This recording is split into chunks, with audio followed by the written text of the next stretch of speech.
Dilip trophy India ए और India B के बीच में जो मैच हुआ ना, उसमें 3-4 चीज इतनी जबरदस्त हो गई, इतना मतलब कि हंसी मजाक का एक वो माहौल सा बन गया। और साथ के साथ एक चीज ऐसी होगी जो आज तक मैंने क्रिकेट के इतिहास में नहीं होते हुए देखा। अगर आपने देखा होगा तो कमेंट्स करके जरूर बता देना। आपकी नॉलेज के लिए बता दो कि जिस टीम में ऋषभ पंत होता है और विकेट कीपिंग कर रहा है और उसके सामने कोई बैट्समैन आ गया और उसके साथ उसका टांका भिड़ गया, तो वो जब तक वो आउट नहीं हो जाता ना, तब तक उसका पीछा नहीं छोड़ता। तो पहले बात करते हैं कुलदीप यादव वर्सेस ऋषभ पंत। अब इंडिया ए और इंडिया बी का मैच चल रहा है। अब इंडिया बी की टीम किसकी है? ऋषभ पंत। ऋषभ पंत उसमें खेल रहे हैं। अब टारगेट 275 रन का बना था, लेकिन इंडिया ए टारगेट अचीव नहीं कर पाई और 76 रन से मैच हार गई। लेकिन इस मैच के दौरान एक बढ़िया चीज होगी कि कैसे एक विकेट कीपर अपना दिमाग का इस्तेमाल करके एक बल्लेबाज को आउट करवा सकता है, और वो हुआ कुलदीप यादव और ऋषभ पंत के बीच में। अब बात सुनिए, यहां तक नौबत आ गई कि ऋषभ पंत कुलदीप यादव को मां की कसम खिलवा रहे हैं। मां की कसम खिलवाने को कह रहे हैं कि मां की कसम खा। वो कैसे, वो सारा वाक्य मैं बताता हूं। अब 7 विकेट्स आउट हो चुकी थी इंडिया ए की।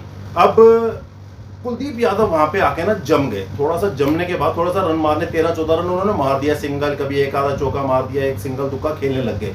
अब ऋषभ पंत थोड़े हो गए परेशान कि ये कहीं मैच लेके ना निकल जाए, क्योंकि 70-75 रन बनाने हैं, तो अगर इसने जम गया तो थोड़ा सा काम खराब हो सकता है। तो उसने दिमाग माइंड गेम खेली। अब वो कुलदीप यादव के पीछे पड़ गया। ऋषभ पंत सभी फील्डर को कह रहे हैं ऊपर आ जाओ भाई, सिंगल लेने दो इसको, सिंगल लेने दो, सिंगल दे दो इसको, जाने दो, सिंगल मार, तू सिंगल ले ले। कुलदीप यादव कहता भाई सिंगल मैं नहीं लूंगा, मैं नहीं लूंगा, जो मर्जी कर ले। कह रहे खा माँ की कसम, कह रहे माँ की कसम खा, तो सिंगल नहीं लेगा। तो कुलदीप यादव कह रहा है भाई तू इतना क्यों परेशान हो रहा है, क्यों इतना मेरे पीछे पड़ गया।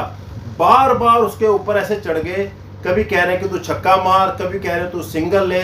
कुलदीप यादव इतने अपसेट हो गए, 47.1 ओवर पे कुलदीप यादव आउट हो गया। मतलब कि 2-4 ओवर के बाद ही कुलदीप यादव को 17 रन पे 13 रन पे छेड़ना चालू किया, और 17 रन तक आते आते कुलदीप यादव आउट हो गए। इतना परेशान कर दिया, सिंगल और छक्के मारने में उसको उलझा दिया कि छक्का मार, सिंगल ले, छक्का मार, माँ की कसम खा। ये कह के इतना कुलदीप यादव को परेशान किया कि कुलदीप यादव हंस भी रहा था कि भाई क्यों इतना परेशान कर रहा है, बैटिंग करने दे, और कुलदीप यादव आउट हो गए। अब दूसरा वाकया क्या हुआ, अब ये मैच चालू होने से पहले शुभमन गिल की टीम है, अब अपोजिशन में है भाई साहब ऋषभ पंत। अब मैच स्टार्ट होने से पहले एक पूरी टीम कैप्टन बुलाता है और सभी जने आपस में मिलके उस दिन की प्लानिंग करते हैं, क्या क्या हमने करना है, कैसे करना है। कप्तान समझाता है सबकी ड्यूटीज, वो पता है ना आपको, घेरा बना के सारे खड़े होते हैं। अब इस घेरे के अंदर ऋषभ पंत भी आके खड़ा हो गया। आपको अगर वीडियो तो मैं दिखा नहीं सकता कॉपीराइट की वजह से, फोटो मिल गई तो फोटो जरूर दिखाऊंगा। अब ऋषभ पंत उस घेरे में आके खड़ा हो गया और उसकी सारी प्लानिंग सुन रहा है, और किसी को पता भी नहीं चल रहा, किसी को पता भी नहीं चल रहा। और पीछे से कमेंटेटर बोल रहे हैं कि ऋषभ पंत उस घेरे में, उस सर्कल में क्या कर रहा है, क्यों वो तो ऑपोजिशन टीम का है।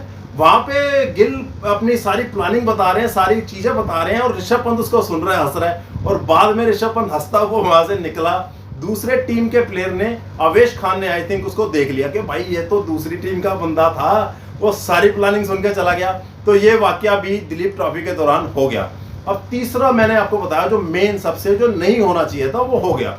वो क्या हुआ कि जब इंडिया ए की टीम फील्डिंग करने के लिए जा रही थी, तो वो उस फील्डिंग के दौरान कितने प्लेयर होने चाहिए फील्डिंग की? एक मैदान में एक फील्डिंग की टीम के 11 प्लेयर होते हैं।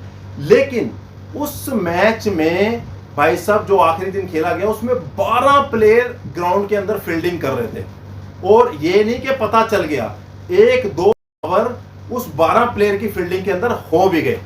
अब ये हिसाब लगाइए, अगर उस दौरान कोई आउट हो जाता तो क्या उसको वापस बुलाया जाता कि भाई हमसे गलती की, एम्पायर कहता कि हमसे गलती होगी कि तू आउट हो गया, 12 फील्डिंग कर रहे हैं और ये इतना बड़ा काम हो गया। ये तो ऊपर से थर्ड एम्पायर ने देखा और उसने फिर ग्राउंड एम्पायर्स को कॉल की, भाई साहब 12 बंदे फील्डिंग कर रहे हैं, क्या कर रहे हो तुम? 12 प्लेयर एक मैच में फील्डिंग कर रहे हैं, ये पहली बार मैंने देखा। और ये शुभमन गिल की टीम ने किया ये कारनामा, और ग्राउंड अंपायर, दोनों अंपायर्स को पता नहीं चला कि 11 बंदे की बजाय 12 प्लेयर फील्डिंग कर रहे हैं। ये तो थर्ड अंपायर ने उनको कॉल करके दिखाया कि 2-3 बार आपने फिकवा दिए 12 प्लेयर्स के अंदर ही, ये तो गलत है। तो तब जाके सारी टीम के जितने आपका शुभमन गिल या जितने प्लेयर कप्तान थे वो हंसने लग गए, अंपायर तक हंसने लग गए कि भाई कितनी बड़ा ब्लंडर हो गया, ये 12 बंदे फील्डिंग कर गए। ये कप्तान की भी गलती है कि उसने नहीं देखा, वो फील्डर की भी गलती है जो फील्डिंग करने के लिए, और सबसे बड़ी गलती उन अंपायर्स के जिन्होंने ध्यान नहीं दिया, और ये ब्लंडर उस दौरान हो गया। तो ये 3 बड़े वाकया ये आखिरी दिन इंडिया बी और ए के खिलाफ जो मैच हुआ उसमें हो गया।